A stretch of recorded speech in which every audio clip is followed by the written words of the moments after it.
Përshëndetje miq, mirë se ritakojmë sërish në emisionin Kjo është koha, erdhi momenti jemi sërish së bashku dhe do të ndalemi sot tek ai që është motori i çdo shoqërie, ajo kategori e cila drejtojnë syt, drejtojnë energji, drejtohet fokusi i çdo kujt. Do të flasim për rinin. Dhe rinia ka një trajtesë të veçantë edhe kuranore dhe në traditën e profetit Muhammed. Ne do të ndalemi vetëm në një ajet ku Zoti përshkruan një ngjarje mes komunikimit të një prej profetëve më të mëdhenj, Nuhut alayhis salam, te djali i tij, kur ai ndërtoi varkën e shpëtimit, varkën në cilën Zoti e kishte orientuar që brenda saj të futeshin gjithë ata që do donin të ishin të shpëtuar në jetën e kësaj bote dhe në botën tjetër, ai i tha djalit të vet, o djalosh, eja me ne, hip në arkën e shpëtimit. Po përse Zoti e ka përjetësuar këtë ngjarje në Kur'an dhe pse na e sjell në çdo gjenerat për ta lexuar këtë ajet kuranor dhe këtë ngjarje? Çfarë mësimesh marrim? Cilat do të jenë trajtimet që duhet të kemi ndaj rinisë tonë dhe cilat do të jetë ajo busulla që orienton rinin drejt vlerave hynore dhe dobishmërisë shoqërore. Për gjitha këto do të na flas hoxha i nderuar Hajredin Dizdari. Hoxh, mirë se vini. Mirë se u gjeta. Faleminderit për ftesën. Hoxh, nëse flasim për rinin, siç e përmenda, kemi një ngjarje kuranore mes një komunikimi etër dhe bi, që është Nuhu dhe djali i tij, ku ai drejtohet, o djalosh, eja me ne. I drejtohet me fjalë, ndoshta ju arabisht e kuptoni dhe më mirë, i drejtohet me fjalë shumë të buta, si një ftesë për tek e vërteta, po me butësi. Sa e rëndësishme është që ti drejtohemi rinis me butësi edhe në situata kritike, siç ishte momenti i Nuhut, ku mund të përmbysej bota në atë moment. Bismillahirrahmanirrahim. Ajo që është e veçantë në këtë situatë është sepse qartazik ishte filluar, le të themi, ndëshkimi i Zotit. Historia e Nuhut është një histori me të vërtetë rënqetëse, e bukur, me mesazhe të mëdha hynore. Por momenti dhe çasti ku Nuhu i drejtohet djalit të tij dhe ai ishte djali i tij, nuk ishte një djalë i ri apo një djalosh, ishte djali i tij, i drejtohet duke i thënë eja me ne, pra eja në shpëtim, në këtë shpëtim që Zoti e ka zgjedhur. Pra në këtë shpëtim që Zoti e ka përcaktuar për ne si shpëtim. Dhe djali i tij thotë, unë do të shkoj, thotë, në malet e larta në majat e larta të maleve dhe kështu do si thua, do i largohem këtij dënimi apo do i largohem kësaj situate të vështirë. Pasi priti një përmbytje e madhe. Pasi u bë dhe një po. Dhe Nuhu i thotë, djalim, nuk ka shpëtim, i thotë, vetëm për atë që Zoti e cakton si shpëtim. Vetëm ajo gjë që Zoti ka caktuar shpëtim, vetëm ajo është. Dhe ai shpëtimi ishte anija e Nuhut. Dhe Nuhu tregua i duruar deri në fund që t'i ftonte të gjithë njerëzit për në shpëtim. Nuhu, profeti i Zotit, kaloi një periudhë shumë të lodhshme. Ai i thirrri popullin e tij rreth 950 vite në Islam. Dhe tregoi një durim të jashtëzakonshëm me ta. Dhe ata e përbuznin, flisnin keq për të. Dhe populli i tij kishte arritur në atë gjendje sa që kishin filluar të adhuronin zota të tjerë përveç Allahut. Dhe Nuhu pati durim me të gjithë dhe në veçanti me rinin, deri në fund. Dhe çasti kur Allahu e përmend që madje ndahu midis thirrjes që po bënte Nuhu djalit të tij, ndahu midis tyre dallga, thot Allahu. Pra i ndahu ata dallga. Pra Nuhu e humbi djalin e tij dhe djali i tij nuk e pranoi këtë thirrje. Po gjithsej ju drejtua me shumë butësi, edhe pse si thash ishin momente me durim deri në fund. Dramatike. Janë realisht çaste dramatike. Pra deri në atë moment tregoi durim, tregoi dëmshuri, tregoi përkujdesje që të shpëtonte. Madje ishte edhe djali i tij. Dhe dhimbja ka qenë shumë e madhe. Ajo që ka përjetuar Nuhu, por sabri deri në fund për ta thirrur atë në të vërtetën ka qenë prezent. Dhe kështu kanë qenë të gjithë profetët. I kanë thirrur njerëzit dhe e kanë thirrur rinin dhe janë marrë me rinin që ata të udhëzohen në rrugën e dur. Të udhëzohen në atë rrugë që Zoti është i kënaqur me ta. Dhe në atë rrugë që është e bardhë dhe e ndritur për të ardhmen e tyre. Të tillë kanë qenë të gjithë profetët dhe shembulli i Nuhut është me të vërtetë shembull prekës, sepse përmbytja tani më kishte filluar të niste dhe u pa që dënimi i Zotit po vinte. Dhe në ato çaste Nuhu nuk hoqi dorë për thirrjen për mirë. Ndërkohë aty ishte një varg në cilën ai mund të shpëtonte fizikisht, po mund të shpëtonte edhe duke ju përgjigjur, po themi, ftesës dhe thirrjes së Zotit. Në këtë rast e rëndësishme është që në çdo shoqëri të ketë një varg shpëtimi, një busull orientuese për rinin veçanërisht, e cila nëse do të kthehet, nëse do të orientohet, nëse do të ndriçohet ta gjejë të vërtetën, ta di ku kthehet, dhe ndoshta këto janë xhamit, ndoshta këto janë po themi puna që bëjnë hoxhallarët dhe organizimet e ndryshme. Unë do të përmendja fjalën e një imamit të madh, Imam Malikut, i cili është një prej dietarëve më të mëdhenj të botës islame, i cili është ndërtuesi i medhhebit Maliki, dhe ai thotë syneti i profetit, ndjekja e rrugës së profetit Muhammed është për ne, thot, si ania e Nuhut.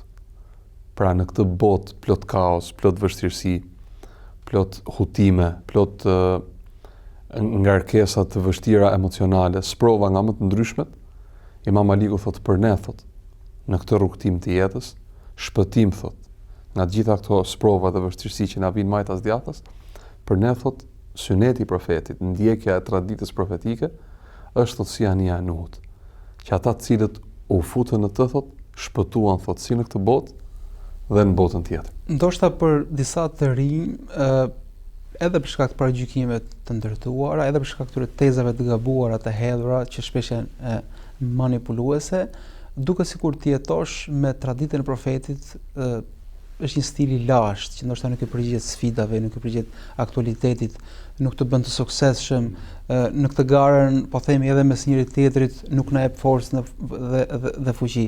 A është ky realiteti apo është e kundërta?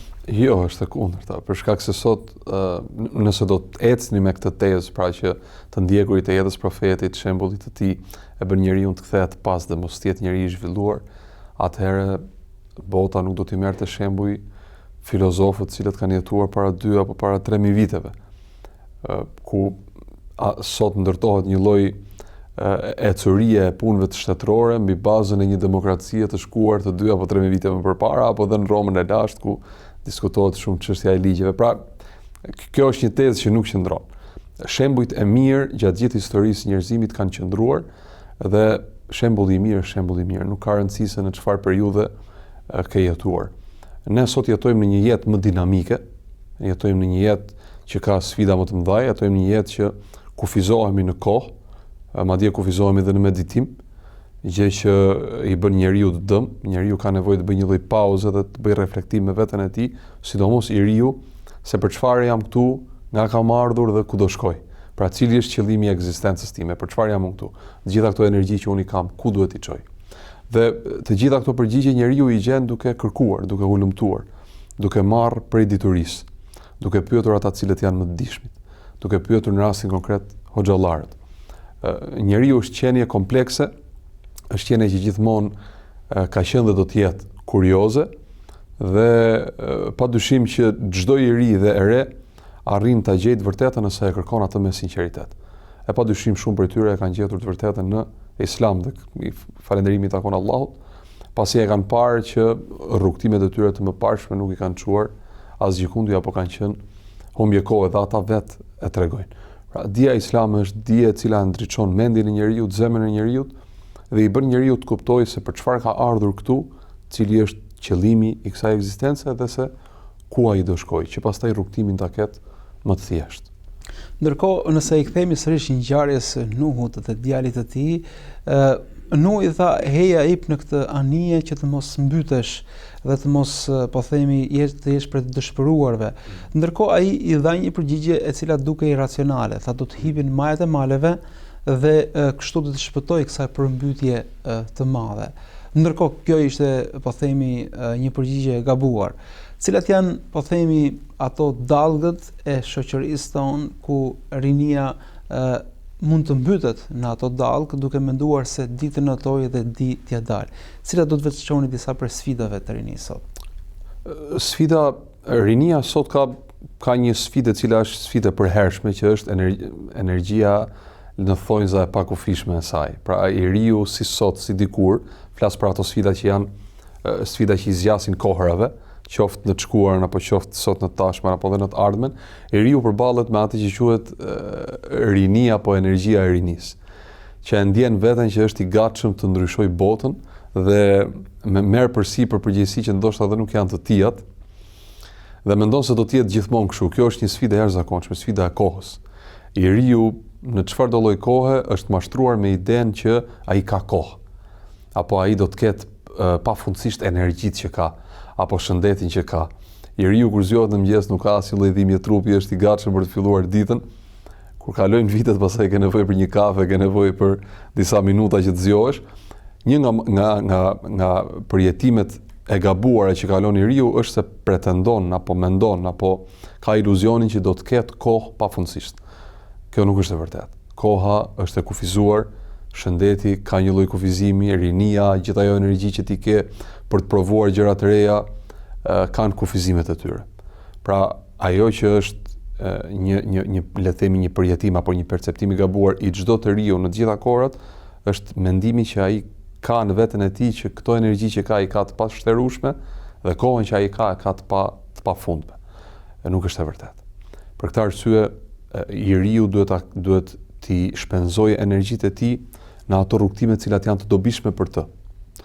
Dhe të shpenzojë kohën e tij në ato dituri dhe në ato përpjekje që atë e zhvillojnë si njeri, e afrojnë me Zotin, e përmirësojnë si besimtar. Sepse koha ikën dhe rinia kalon. Dhe ashtu siç përmendi dërguari Allahu sallallahu alaihi wasallam, koha dhe rinia janë gjëra për gjërave për cilat ne do të pyetemi ditën e gjykimit. Pra si kemi kaluar, çfarë kemi bërë me to. Dhe një njeri nuk duhet gënjehet me idenë që un kam kohë pafundësisht. Pastaj sfida të tjera, që janë sfida të modernitetit që ne po përjetojmë, është informacioni i tepruar. Ne sot po vuajmë depresionin e informacionit të tepruar. I dërguari i Zotit profeti Muhammed sallallahu alaihi wasallam bën një dua të veçantë që unë sa herë meditoj më rrinqeth. Thotë o Zot, më jep prej dijes së dobishme dhe më ruaj nga dija e padobishme. Kanë thënë dietarët, më ruaj sepse dija e padobishme pashmangshmërisht e çon njeriu që të veprojë me të.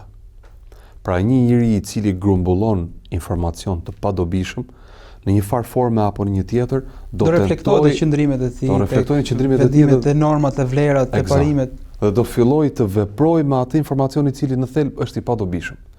Dhe prej dëmeve të mëdha të informacionit padobishëm, të informacioneve që dalin në internet, të videove të kota, të informacioneve pa vlerë, është një lloj përtacie e përgjithshme që e ka kapur rinin. Pra kurthimi i madh janë rrjetet sociale, ndoshta ku dalin video pafund i kalon ditën, kalon orë pafund. Pra një njeri sot shikon jetën e dikujt tjetër atje dhe në një farë forme apo në një tjetër ndihet i pavlefshëm se thotë unë nuk do arrij kurrë këtë jetë sado që të përpiqem. Ndërkohë që ai ka mundësitë e tij, ai ka të strukturën e tij sociale të ndërtuar dhe duhet të punojë me të.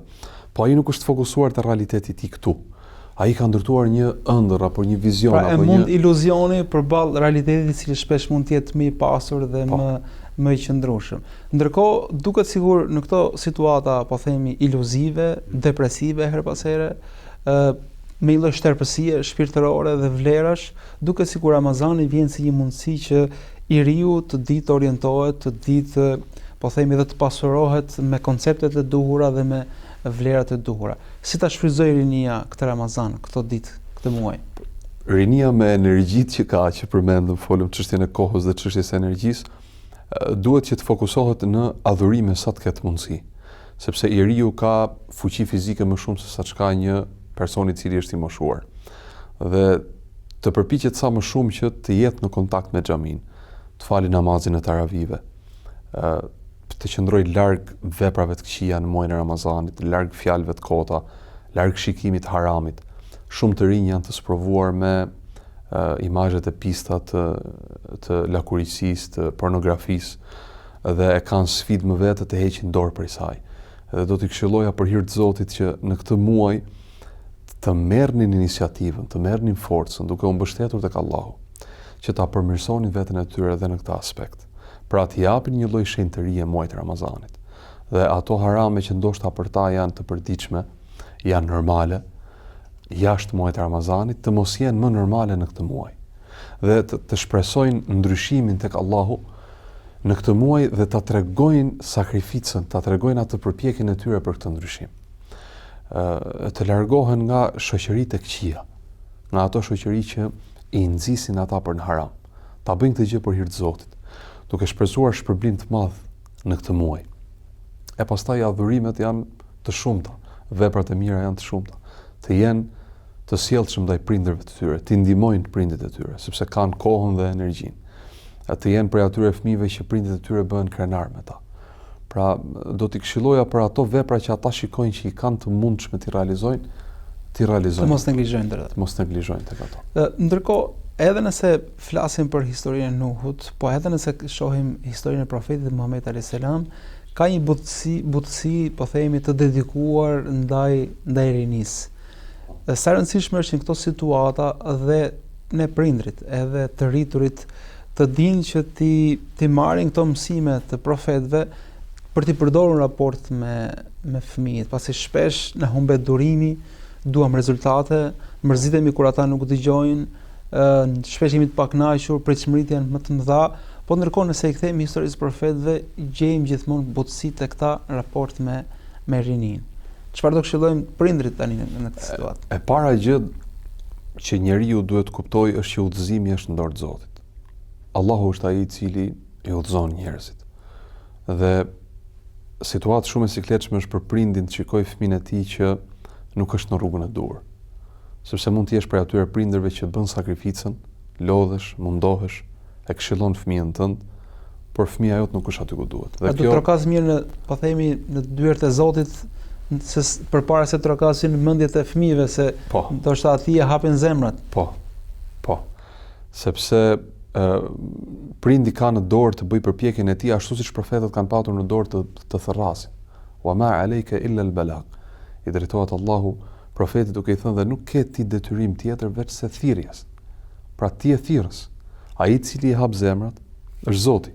Dhe ka prej atyre prindërve të cilët nuk përpiqen në udhëzimin e fëmijëve të tyre, dhe Zoti e ka caktuar që ata fëmijë të udhëzohen dhe të jenë të mbarë. Ajo që ne merremi në llogari është përpjekja jonë. Siç thot profeti Muhammed sallallahu alaihi wasallam që do të ketë prej profetëve ditën e gjykimit që do të vinë dhe do të kenë me vete shumë pak njerëz. Apo do të ketë prej tyre që do të ketë vetëm një, apo do të ketë prej tyre që nuk do të kenë ndjekës.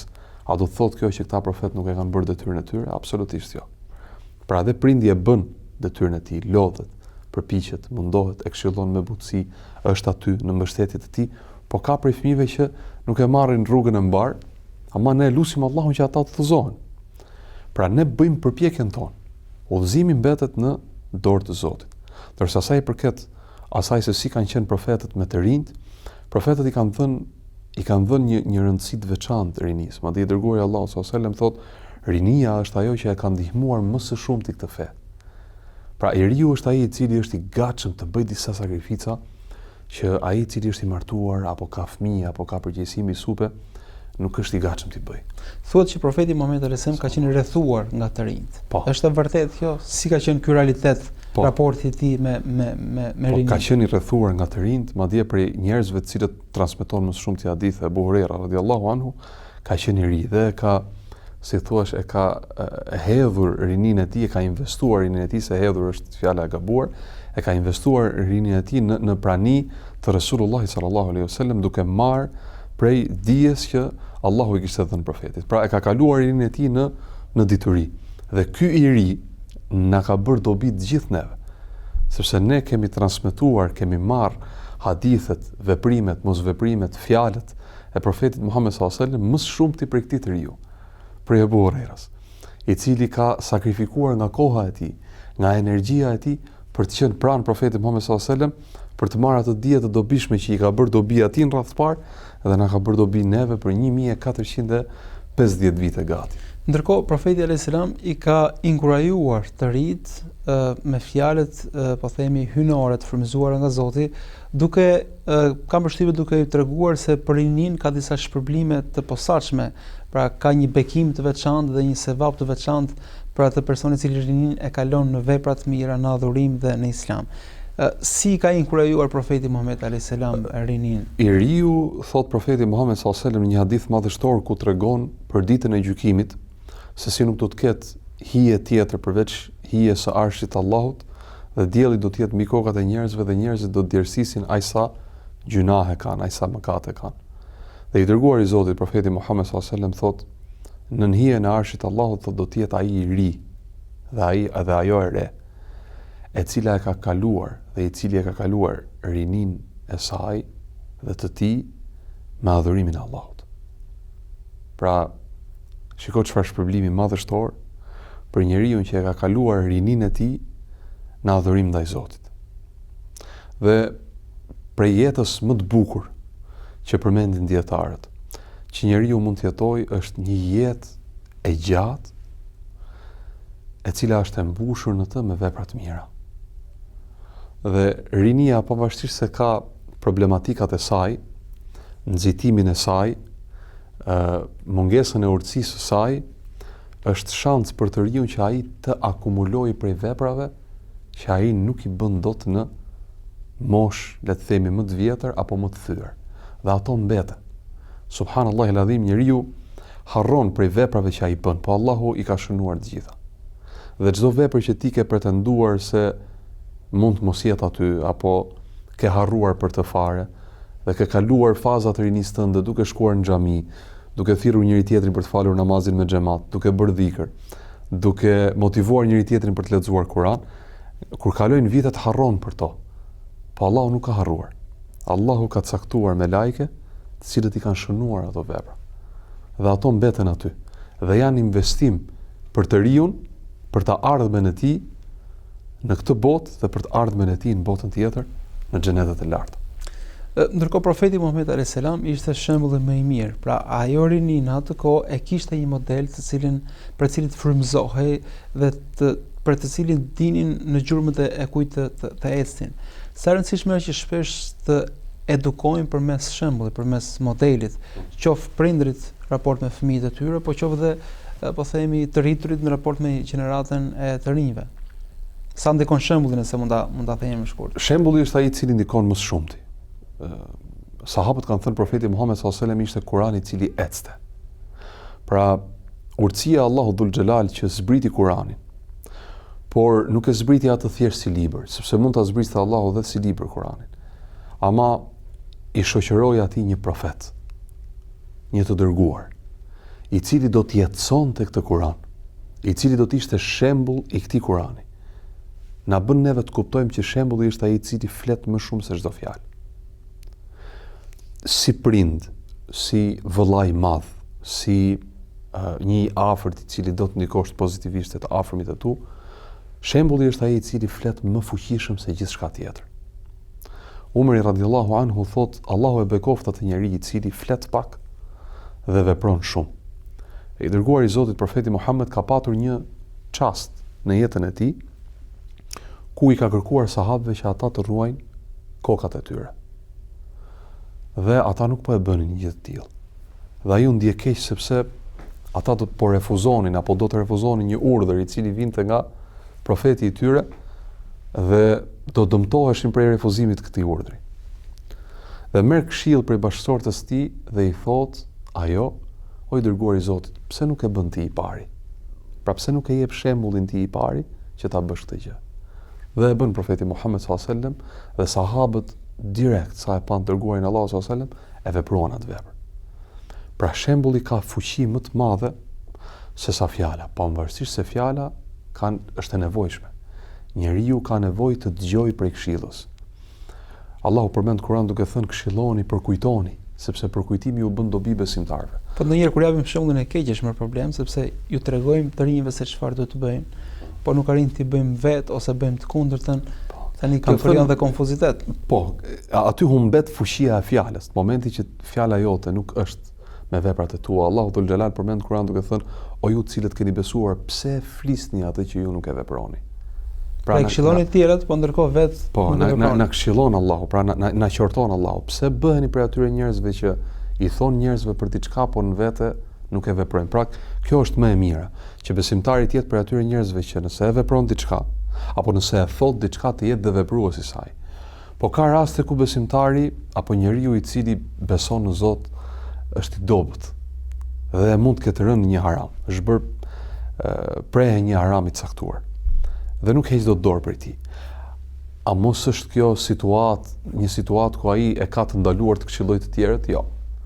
Pra mund të jetë dikush i cili ka rënë në sprovën e duhanit, ka rënë në sprovën e lëshimit të fjalëve, ka rënë në sprovën e gjunaheve të tjera apo harameve të tjera. Të tillë njeriu nuk i ndalohet të këshillojë të tjerët që shikoni mos e bëni këtë që bëj unë, se është gabim. Por fjala e këtij njeriu nuk ka peshën e atij i cili nuk e ndjek këtë gjëna apo këtë mëkat. Pra të jemi për atyre që japim shembullin ton, fillimisht me veprat tona dhe pastaj t'i shtojmë ti shembulli këshillën e mirë. Ndërkohë me që përmendëm gjunahat dhe momentet ku njeriu mund të rreshkas, jo pak të rinj ndihen, po themi, ka një vetvlerësim të ulët për shkak të situatave kur janë përfshirë, mund të jenë përfshirë në veprime të pamoralshme, në situata në shoqëri të keqe, dhe thjesht nuk gjejnë forcë që të kthehen tek e mira, sepse thon kam shkuar aq larg sa ja unë që nga një tip që nuk jam as i xhamis, as i Ramazanit, as këtyre gjërave që duhet të jesh i pastër për t'i bërë. Çfarë do të këshillonim këtë rini? Unë do të këshilloja këtë rini të përkujtohet që ka një Zot të gjithëmshirshëm, që ka një Zot të fuqishëm për të falur çdo mëkat, që ka një Zot i cili i dha mundësinë faraonit për të kthyer. Dhe e ka përmendur Allahu se si faraoni ka qenë kriminal. Dhe atij njeriu Allahu i ka dhënë mundësinë për të kthyer, për të hapur një faqe të re në jetën e tij. E kur Allahu i ka dhënë mundësi faraonit e shumë njerëzve, të cilët kanë kaluar çdo kufi në kryerjen e veprave të këqija, Allahu është i mëshirshëm dhe të ka dhe për ty një derë të hapur. I dërguari i Zotit profeti Muhammed sallallahu alaihi wasallam thotë në muajin e Ramazanit hapen dyert e qiellit, dyert e xhenetit, mbyllen dyert e xhenemit, pra dyert e zjarrit dhe prangosen shejtanët. Pra në këtë muaj mëshire, ti o i ri, ti o e re, kërko falje prej Allahut. Se nuk ka gjëna që Allahu nuk e fal, përsa ko ti e gjallë dhe kthehesh tek Allahu me pendes të sinqertë. Dhe Zoti e do këtë. E do që ta shikoj që njeriu t'i përgjirohet, që njeriu të kërkoj prej Zotit, që njeriu të kërkoj falje. Prandaj thot profeti Muhammed sallallahu alaihi wasallam në 1/3 e natës Allahu zbret në qiellin e dynjas dhe thot kush kërkon falje prej meje që unë ta fal atë. Dhe Allahu dhul xhelal i jep mundësi njeriu në këtë muaj që ai me pak të fitoj shumë. Prandaj mos u bëj për atyre që mashtrohen nga shejtani duke pretenduar se i kanë kaluar kufit dhe Zoti nuk i fal. Allahu është i fuqishëm për gjithçka. Dhe Allahu i fal të gjitha gjunat përsa ko njeriu është gjallë dhe kthehet tek Allahu me pendes. Dhe Zoti e do këtë. Profeti Muhammed thot, nëse ju thot, do t'ishit popull që nuk gabonit. Do t'ju zvendësonte Allahu me popull i cili gabon dhe kthehet tek ai me kërkim falje. Sepse të tillët Zoti i do. Andaj bu prej atyre që nëse gabojnë, kthehen tek Allahu me pendes të sinqert, sepse me të vërtet Allahu i do ata të cilët pendohen. Ju falenderoj shumë për këto këshilla dhe për këtë bisedë dhe për këto, po themi, fjalë inkurajuese dhe orientuese për rinin tonë. Zoti ju shpëlbeft. Allahu shpëlbeft dhe ju. Ndërsa miq, këto ishin minutat e këtij takimit. Sot folëm për rinin, ku sot më shumë se kur ka mundësinë që të orientohet drejt vlerave hyjnore, ka mundësi që të kthehet duke u penduar, ka mundësi që të mësojë dhe të frymëzohet nga modelet kuranore, dhe nga tradita profetike, dhe sot më shumë se kur me këtë liri, me këtë atmosferë të mirë dhe të këndshme që xhamit dominohen nga rinia, çdo kush mund të hyjë në varkën e shpëtimit për ta jetuar këtë jetë në mënyrë sa më të begatë dhe për të kthyer tek Zoti faqe bardhë. Ju falenderoj që na ndoqët dhe mirë takofshim.